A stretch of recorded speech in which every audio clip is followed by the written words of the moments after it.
Bank কিনা টিয়া থিয়া দরকার হলে ভাঙ্গা লাইছেন একটু কমেন্ট বক্সে জানাবেন, ঠিক আছে? আসসালামু আলাইকুম। একটা ব্যাংক কিনা নিয়ে আসলাম, ঠিক আছে, একদম ইনটেক।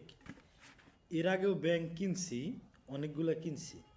হয় কি, যখন মনে করেন যে টাকা পয়সা থাকে তখন উড়া দুরা টাকা পয়সা ফালাই, যখন নতুন নতুন কিনে আনি তখন ভালোই টাকা পয়সা ফালাই।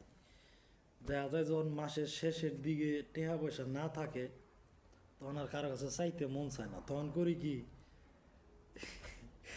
ভাঙ্গিয়া লাই। ভাঙ্গিয়া যে কয়টা হয় মনে করেন যে ভাঙ্গিয়া বাইকেরে খাইয়া লাই। আবার মাসের শুরুর দিকে যখন বেতন পাই ওই সময় আবার তোলা হয়। তো যাই হোক, নতুন আর একটা কিনলাম আজকে। দেখি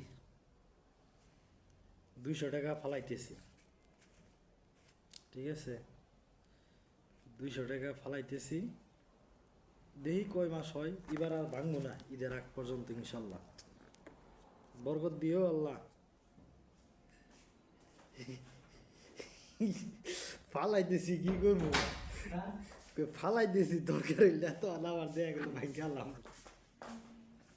আর আমার মধ্যে কারা কারা করছেন এরকম ব্যাংক কিনা টিয়া থিয়া দরকার হইলে ভাঙ্গা লাইছেন একটু কমেন্ট বক্সে জানাবেন, ঠিক আছে? যাই হোক, দেখা যায়। বিসমিল্লাহ, আল্লাহ বরকত দিও, 200 200 400 বানাই দিও।